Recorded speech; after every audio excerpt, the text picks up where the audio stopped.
किसी भी कंपनी की सेहत का पता कैसे लगाया जाए? मतलब हम अक्सर सेल्स या प्रॉफिट जैसे बड़े-बड़े नंबरों पर अटक जाते हैं। पर क्या यही पूरी कहानी है? आज हमारे पास जो दस्तावेज हैं, वो हमें बताते हैं कि असली कहानी इन बड़े नंबरों के पीछे उनके अंदर छिपी होती है। आज हम फाइनेंशियल रेशियोज की दुनिया में एक गहरी छानबीन करेंगे। हमारा मकसद है इन मुश्किल लगने वाले शब्दों और फॉर्मूलों को आसान बनाना। और इसके लिए हम एक काल्पनिक कंपनी एबीसी लिमिटेड का उदाहरण लेंगे और देखेंगे कि ये रेशियोज किसी कंपनी की परफॉर्मेंस, उसकी स्थिरता और भविष्य के बारे में क्या बताते हैं। बिल्कुल। और ये सारी जानकारी एक तरह से 3 मुख्य दस्तावेजों पर टिकी है। इनकम स्टेटमेंट, जो कंपनी का मुनाफा या नुकसान दिखाता है। अच्छा। फिर है बैलेंस शीट, जो कंपनी के एसेट्स और लायबिलिटीज का हिसाब देती है। और तीसरा कैश फ्लो स्टेटमेंट, जो बताता है कि पैसा असल में कहां से आ रहा है और कहां जा रहा है। इन्हीं से हम सारी जानकारी निकालेंगे। तो चलिए सबसे पहले एकदम बुनियादी सवाल से शुरू करते हैं।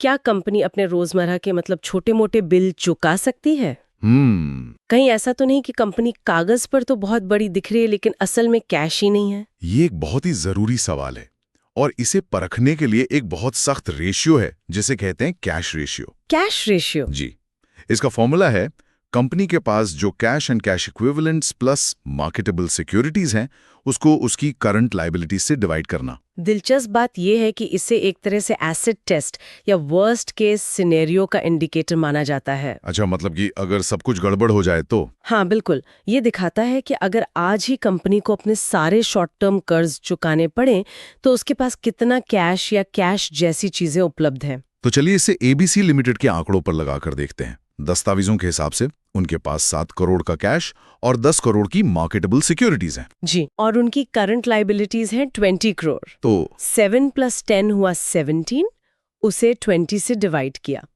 तो ये आया 0.85। 0.85। इसका मतलब है कि अपनी हर 1 रुपए की तत्काल देनदारी के लिए, मतलब करंट लायबिलिटी के लिए, एबीसी लिमिटेड के पास 85 पैसे का कैश या लगभग कैश मौजूद है। तो क्या ये चिंता की बात है? वो पूरी तरह से कवर नहीं कर पा रही है? पहली नजर में लग सकता है, लेकिन ये बताता है कि कंपनी अपनी देनदारियों को चुकाने के बहुत करीब है। पर शायद वो अपने पैसे को सिर्फ रख कर नहीं बैठी है, वो उसे काम पर लगा रही है।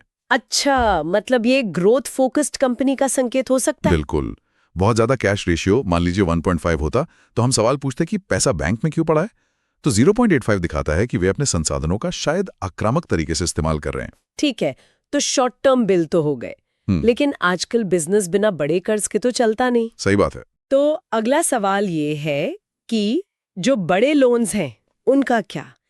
एक कंपनी प्रॉफिट तो कमा रही हो सकती है, पर क्या वो अपने लोन पर ब्याज चुकाने में सक्षम है? यही सवाल इंटरेस्ट कवरेज रेशियो पूछता है।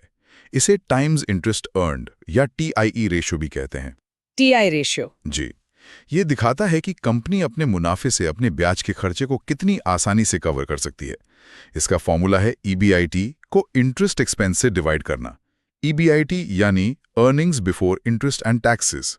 नेट प्रॉफिट नहीं? नहीं, ईबीआईटी ऐसा इसलिए क्योंकि ब्याज टैक्स चुकाने से पहले दिया जाता है। तो हम कंपनी की ऑपरेशनल क्षमता देखना चाहते हैं, उसके कोर बिजनेस से कितनी कमाई हो रही है। समझ गई। तो एबीसी लिमिटेड के लिए उनका ईबीआईटी है 35 करोड़ और इंटरेस्ट कॉस्ट है 5 करोड़। तो 35 को 5 से डिवाइड करने पर 7 आता है। 7। इसका मतलब है कि एबीसी लिमिटेड की कमाई उसके ब्याज के खर्चे से 7 गुना ज्यादा है। 7 गुना? जी, ये तो एक बहुत मजबूत संकेत लगता है। ये बहुत मजबूत संकेत है कर्ज देने वालों के लिए, जैसे बैंकों के लिए। ये एक तरह की तसल्ली है कि कंपनी डिफॉल्ट नहीं करेगी। आमतौर पे 3 से ऊपर का रेशियो अच्छा माना जाता है, तो 7 तो बहुत ही अच्छा है। तो क्या हम ये मान लें कि जितना ज्यादा ये रेशियो हो उतना अच्छा है, या ऐसा भी हो सकता है कि 7 का रेशियो ये दिखा रहा हो कि कंपनी बहुत ज्यादा सेफ खेल रही है? ये एक बेहतरीन सवाल है। बिल्कुल सही सोचा आपने। एक बहुत ही ऊंचा रेशियो, मान लीजिए 15 या 20, ये सवाल खड़ा कर सकता है कि क्या कंपनी जरूरत से ज्यादा रूढ़िवादी है? क्या मैनेजमेंट और कर्ज लेकर ग्रोथ में पैसा लगा सकता था? तो 7 एक बहुत ही अच्छा स्वीट स्पॉट है। सुरक्षा भी है और ग्रोथ का इरादा भी दिखता है। ठीक है, तो कंपनी की नींव मजबूत है, लेकिन इन सब का उन लोगों के लिए क्या मतलब है जिन्होंने कंपनी में अपना पैसा लगाया है, मतलब शेयर होल्डर्स? अब हम कहानी के सबसे अहम हिस्से पर आ रहे हैं। शेयर होल्डर्स के लिए कुछ बहुत महत्वपूर्ण रेशियोज हैं। सबसे पहला और सबसे मशहूर है अर्निंग्स पर शेयर या ईपीएस। इसका फॉर्मूला है नेट प्रॉफिट प्रेफरेंस डिविडेंड को कुल इक्विटी शेयर्स की संख्या से डिवाइड करना। एबीसी लिमिटेड का नेट प्रॉफिट 21 करोड़ है और उनके पास 19 लाख इक्विटी शेयर्स हैं।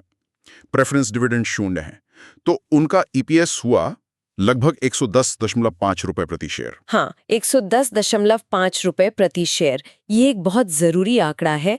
इससे अलग अलग साइज की कंपनियों की प्रॉफिटेबिलिटी की तुलना करना आसान हो जाता है। 110 रुपए की कमाई तो बहुत अच्छी लग रही है, हाँ। लेकिन शेयर होल्डर की जेब में असल में कितना आया? यही तो अगला सवाल है।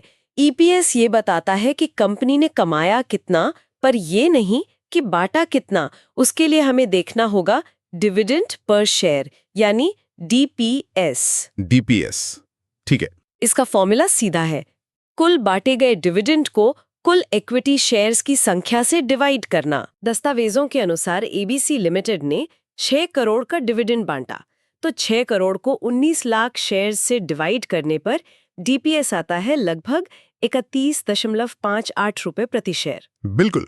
अरे, मतलब कंपनी ने हर शेयर पर 110 रुपए कमाए, लेकिन शेयर होल्डर को दिए सिर्फ 32 रुपए के आसपास। जी हाँ, और अब इन दोनों को जोड़कर देखने से पूरी तस्वीर साफ होती है, जिसके लिए है डिविडेंड पे आउट रेशियो। अच्छा, तो वो कैसे निकालते हैं? इसका फॉर्मूला है डीपीएस को ईपीएस से डिवाइड करना। ये बताता है कि कंपनी अपनी कुल कमाई का कितना प्रतिशत हिस्सा डिविडेंड के रूप में बांट देती है। तो एबीसी लिमिटेड के लिए ये होगा 31.58 को 110.5 से डिवाइड करना। ये हुआ लगभग 28.6%। लगभग 29%। सिर्फ 29%। तो बाकी के 71% पैसे का क्या हो रहा है? और यही वो जानकारी है जो एक निवेशक को स्मार्ट बनाती है। वो बाकी का 71%, जो कि लगभग 15.5 करोड़ है, वो बिजनेस में वापस लगा दिया गया है। इसे कहते हैं रिटेन्ड अर्निंग्स। Retained earnings? जी, 29% का पे आउट रेशियो बताता है कि एबीसी लिमिटेड ग्रोथ पर फोकस कर रही है। वो मुनाफे को वापस बिजनेस में लगाकर उसे और बढ़ाना चाहती है, ताकि भविष्य में ईपीएस और भी ज्यादा हो। तो ये एक तरह से आज की कमाई छोड़कर कल की बड़ी कमाई पर दांव लगाने जैसा है। एकदम सही। कई सफल ग्रोथ कंपनियां सालों तक कोई डिविडेंड नहीं देती। उनका पे आउट रेशियो 0 होता है, क्योंकि उनका हर पैसा बिजनेस को और बड़ा बनाने में लग रहा था। ये बात समझ आई। तो अब हमने टुकड़ों में कहानी समझ ली है। अब देखते हैं कि पूरे साल की फिल्म क्या कहती है। मतलब एक साल के दौरान कंपनी के फाइनेंशियल रिसोर्सेज में कुल मिलाकर क्या बदलाव आया। इसके लिए फंड फ्लो स्टेटमेंट होता है। ये 2 बैलेंस शीट के बीच की अवधि में कंपनी के वर्किंग कैपिटल में हुए बदलाव को दिखाता है। इसे थोड़ा और आसान करेंगे, कैश फ्लो स्टेटमेंट और फंड फ्लो स्टेटमेंट में क्या फर्क है? इसे ऐसे समझिए, कैश फ्लो स्टेटमेंट सिर्फ ये देखता है कि कितना कैश आया और कितना गया। लेकिन फंड फ्लो स्टेटमेंट पूरी आर्थिक तस्वीर है। ये सिर्फ कैश नहीं, बल्कि पूरी आर्थिक ताकत की कहानी बताता है। मतलब पैसा कहां से आया, सोर्सेज ऑफ फंड्स, और पैसा कहाँ इस्तेमाल हुआ, applications of funds. Sources of funds मतलब जैसे नए शेयर जारी करना। हाँ, या कोई संपत्ति बेचना, या बिजनेस से हुआ ग्रॉस प्रॉफिट। और एप्लीकेशंस ऑफ फंड्स के उदाहरण हैं जैसे डिविडेंड चुकाना, कोई नई मशीनरी खरीदना, या पुराने कर्ज चुकाना। तो क्या हम एबीसी लिमिटेड के मामले में ये देख सकते हैं? दस्तावेजों में इसके बारे में कुछ है? हाँ बिल्कुल। दस्तावेजों को देखने पर पता चलता है कि एबीसी लिमिटेड का सबसे बड़ा सोर्स ऑफ फंड उनके अपने ऑपरेशन से आया मुनाफा था। यानी वही रिटेन्ड अर्निंग्स जो 15 करोड़ की थी। बिल्कुल। और उनका सबसे बड़ा एप्लीकेशन ऑफ फंड एक नई मशीनरी खरीदने में गया, जिस पर उन्होंने 12 करोड़ खर्च किए। अच्छा, तो ये तो सारी कड़ियों को जोड़ देता है। जी। उनका कम डिविडेंड पे आउट रेशियो, जिससे हमें 15 करोड़ की रिटेन्ड अर्निंग्स मिली, वो ही पैसा फंड फ्लो स्टेटमेंट में एक सोर्स की तरह दिख रहा है, और फिर वही पैसा एक नई मशीनरी खरीदने में अप्लाई हो रहा है। आपने बिल्कुल सही निष्कर्ष निकाला। फंड फ्लो स्टेटमेंट ये पुष्टि करता है कि कंपनी की कथनी और करनी में कोई अंतर नहीं है।